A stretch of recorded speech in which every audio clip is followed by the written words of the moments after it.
Good morning class six बेटा। आज हमारा जो है हिंदी फर्स्ट है और हिंदी फर्स्ट में हमारा न्यू चैप्टर स्टार्ट हो रहा है। तो हमारा चैप्टर 16 है वन के मार्ग में। तो पार्ट 16 में जो है हमारा चैप्टर है वन के मार्ग में।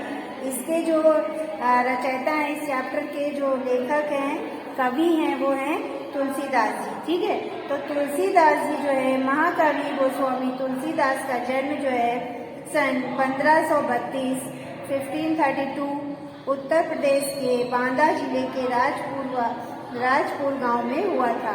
तुलसीदास का जन्म जो है कब हुआ था? सन 1532 में उत्तर प्रदेश के बांदा जिले में। ठीक है, और कौन से शहर में हुआ था? उत्तर प्रदेश के बांदा जिले में हुआ था। फिर इनके पिता का नाम आत्माराम था तथा माता का नाम हुलसी था। इनका बचपन कष्टों में बीता। इनकी पत्नी का नाम रत्नावली था। इनकी मृत्यु सन 1623 ईस्वी में काशी में हुई। ठीक है, इनकी जो प्रमुख रचनाएं थी वो कौन कौन सी थी? रामचरितमानस, कवितावली, गीतावली, दोहावली, विनय पत्रिका, जानकी मंगल, पार्वती मंगल आदि इनकी प्रमुख रचनाएं थी।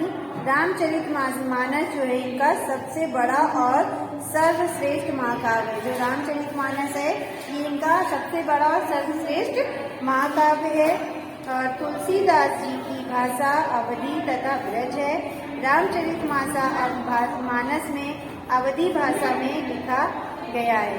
तो कवितावली मुक्त काव्य है जो ब्रज भाषा में लिखी गई है। जो कवितावली है वो जो है मुक्त काव्य है जो ब्रज भाषा में लिखी गई है। और रामचरितमानस जो है वो हमारी अवधी भाषा में लिखी गई है। ठीक है, तो कवि के बारे में थोड़ा और कुछ जान लेते हैं। गोस्वामी तुलसीदास द्वारा रचित ये सवैया उनकी प्रसिद्ध रचना कवितावली से के अयोध्या कांड से लिया गया है। तो जो हम लोग चैप्टर पढ़ रहे हैं ये जो इनकी कवितावली से है और ये जो है अयोध्या कांड के बारे में इसमें बताया गया है। ठीक है, जब कैकेयी ने राजा दशरथ से पहला वरदान भरत को राजगद्दी और दूसरा राम को 14 वर्ष का वनवास मांगा तो पिता की आज्ञा मानकर राम, लक्ष्मण और सीता तपस्वी के वेश में वन को निकल पड़े।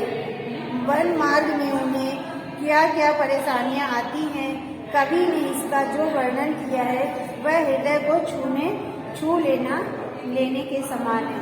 तो इस जो चैप्टर है इसमें जो वन के मार्ग में जो राम, सीता, लक्ष्मण थे उनको क्या क्या कष्ट हुआ है इसके बारे में कवि ने इस चैप्टर में बताया है। ठीक है, तो सबसे पहले तो हम लोग जो है जो कबीरदास हैं उनका जन्म, उनके माता पिता का नाम और उनकी मृत्यु लिख लेते हैं। उसके बाद जो चैप्टर में इन्होंने कुछ पद्यांश, कुछ पंक्तियां लिखी हैं उसको हम लोग करेंगे। ठीक है, तो चलिए,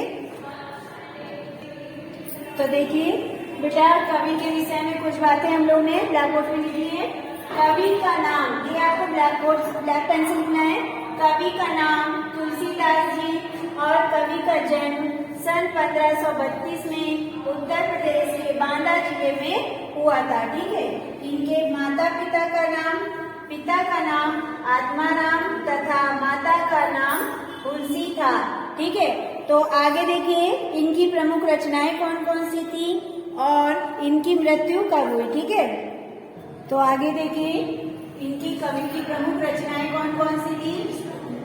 पहली है रामचरितमानस, कवितावली, गीतावली, दोहावली, विनय पत्रिका, जानकी मंगल आदि।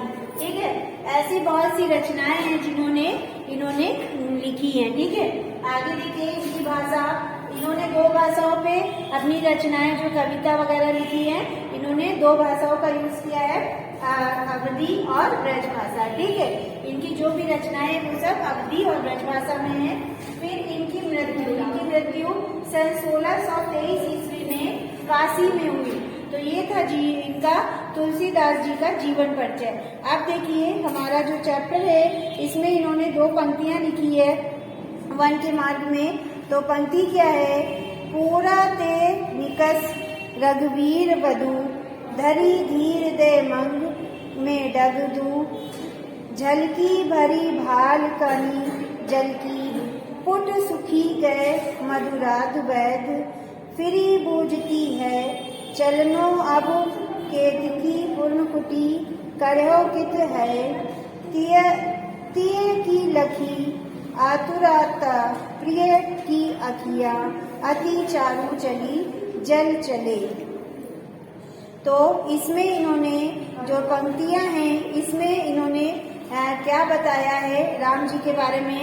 जब राम जी वन में गए हैं तो उनके साथ क्या क्या बीता है ये इन्होंने इसमें बताया है। ठीक है, तो पूरा पुर यानी कि नगर, निक्सी माने निकली, रघुवीर वधु सीता जी, रघुवीर की वधु कौन है? सीता जी। ठीक है, धरी मतलब धारण करके, धीर यानी कि धैर्य, मग मतलब रास्ता, डग मतलब कदम, झलकी मतलब दिखाई दी, भाल यानी कि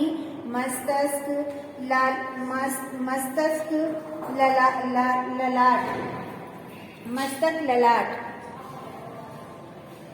कनी यानी कि बूंदे, पुट यानी कि होंठ, बूझती यानी कि पूछती हैं, केतक यानी कि कितना, पुण्य कुटी यानी कि पत्तों की बनी कुटिया, कित यानी कि कहाँ, तिये यानी पत्नी, आतुराता यानी कि व्याकुलता, चारू यानी कि सुंदर, चैव यानी कि गिरना। ठीक है, तो अब इसमें इन्होंने क्या कहा है ये देखिए। कवि कहता है कि प्रस्तुत सवैया तुलसीदास द्वारा रचित कवितावली के बालखंड के वन के मार्ग में नामक पाठ से लिया गया है। इन पंक्तियों में राम, लक्ष्मण और सीता को वनवास जाते समय मार्ग में होने वाली परेशानियों का हृदय स्पर्श वर्णन है। ठीक है, तो इसमें कवि कहता है कि महलों में रहने वाली सुकुमारी सीता जी नगर से निकलकर धैर्य धारण कर रास्ते में 2 कदम ही चलती थी कि उनके माथे पर पसीने की बूंदें छलक आई और उनके दोनों मधुर होंठ सूख गए। फिर वे राम से पूछती हैं कि हे प्रिय, अभी और कितनी दूर चलना है तथा आराम करने के लिए पत्तों की कुटिया कहाँ बनाएंगे।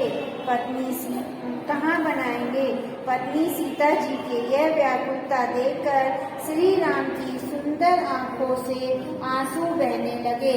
तो इन पंक्तियों में सीता की जो परेशानियां हुई हैं, जो उनकी थकावट को देखकर राम जी के आंखों में आंसू आ गया। तो चलिए इसकी हम लोग व्याख्या कर लेते हैं। तो देखिए बेटा, अब हम लोग ने अभी पंक्तियां पढ़ी हैं उसकी हम लोग व्याख्या करेंगे। ठीक है, तो व्याख्या हमारी पहली है। पहले हम लोग नंबर 1 डालेंगे और फिर ब्लैक पेन से लिखेंगे पूरे ते निक्सी डैश डैश चली जल चवै। ठीक है, तो अब जो हम लोग इसकी व्याख्या करेंगे, व्याख्या में देखिए पहले हम लोग लिखेंगे संदर्भ। तो संदर्भ में हमारा आएगा प्रस्तुत सवैया तुलसीदास द्वारा रचित कवितावली के बालकांड के वन के मार्ग में नामक पाठ से लिया गया है।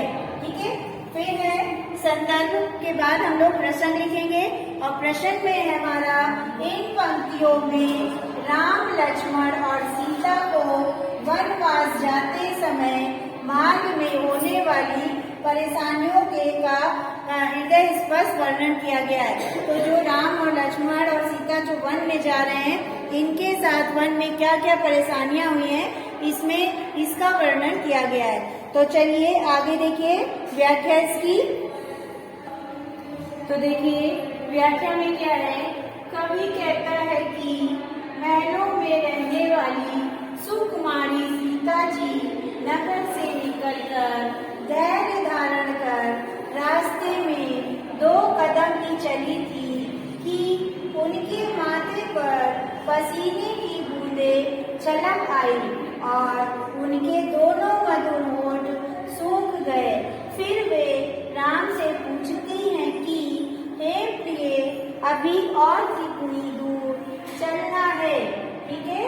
तो राम से क्या पूछती हैं, हे प्रभु अभी और कितनी दूर चलना है तथा आराम करने के लिए पत्तों की कुटिया कहाँ बनाएंगे। तो ये सब प्रश्न जो है सीता जी राम जी से पूछती हैं। आगे देखिए, तो देखिए सीता जी ने जब पूछा अभी कुटिया कहाँ बनाएंगे, तब राम जी ने क्या कहा, पत्नी सीता जी की यह व्याकुलता देखकर श्री राम की सुंदर आंखों से आंसू बहने लगे। जब उन्होंने देखा कि मेरी पत्नी कितनी व्याकुल है और कितना थक गई है, तो उनकी जो सुंदर सुंदर आंखें थी उसमें से उनके आंसू बहने लगे। ठीक है, तो ये हमारी पहली वाली व्याख्या कंप्लीट हो गई है। अब देखिए आगे हम लोग दूसरी व्याख्या क्या है, जल को गए लखनऊ है, लारिका परिखो पिए, छ घिरी गए है ठहठे, पोछी पस के बढ़ई को, अरु पे पर पखारी हो, भू भरी ढाड़े, तुलसी रघुवीर प्रिय श्रम, जानी के बैठी विलंब लो कटक काटे। तो देखिए लखनऊ का है लक्ष्मण, यानी कि जो राम जी हैं वो उनको लखनऊ कहते हैं, लखनऊ कहते हैं। फिर लरिका यानी कि लड़का, परिख है यानी परिखो यानी कि प्रतीक्षा करना, इंतजार करना, छ मतलब छाया, घड़ी का यानी कि एक घड़ी समय, ठाठे यानी कि खड़े होना, पसेऊ यानी कि पसीना, बराई यानी हवा, बखरई हो धोना, भू भरी यानी कि गर्म रेत, श्रम मतलब मेहनत, थकावट, विलंब मतलब देर, कटक यानी कि कांटा, काढ़ना यानी कि निकालना, नेहू यानी कि प्रेम, लखयो यानी देख कर, तनु यानी कि शरीर, वारी यानी कि पानी, आंसू, वारी यानी कि पानी या आंसू, विलोचन यानी कि आंखें। आगे देखिए इसमें जो है यहाँ कवि ने राम के द्वारा सीता की थकान को देखकर पैरों से कांटे निकालने में देर लगाने का सुंदर वर्णन किया है। ठीक है, तो आगे देखिए व्याख्या में हम लोग क्या करेंगे। तो देखिए बेटा दूसरे का नंबर 2 डालेंगे और ये ब्लैक पेन से करेंगे। जल को गए विलोचन बाड़े। अब संदर्भ हमारा वही रहता है और प्रसंग चेंज हो जाता है। तो अब हम लोग इसका प्रश्न करेंगे। प्रसंग देखिए, यहाँ कवि ने राम द्वारा सीता की थकान को देखकर पैरों से कांटे निकालने में देर लगाने का सुंदर वर्णन किया है। तो व्याख्या देखिए, व्याख्या है सीता जी श्री राम से कहती हैं कि लक्ष्मण बालक हैं, वे जल लेने गए हैं, कहीं छाया में एक घड़ी खड़े होकर उनका इंतजार कर लीजिए। आगे देखिए मैं आपका पसीना पोंछकर हवा करूंगी और गर्म बालू से जल गए चुके पैरों को धोऊंगी। तुलसीदास कहते हैं कि सीता जी की थकावट को देखकर श्री राम बड़ी देर तक पैरों से कांटे निकालने का अभिनय करते रहे। जब सीता जी ने राम का यह प्रेम देखा तो उनका शरीर रोमांचित हो गया और आंखों में आंसू भर आए। तो बेटा ये हमारा जो पाठ्य चर्चा थी इसमें 2 व्याख्या दी थी, 2 पंक्तियां दी थी, इसकी हम लोग ने व्याख्या कर ली है। तो आज हम लोग ने दोनों व्याख्या कंप्लीट कर ली है। कल की क्लास में हम लोग इसके क्वेश्चन आंसर करेंगे। तो आज की क्लास हमारी ओवर होती है। Thank you class.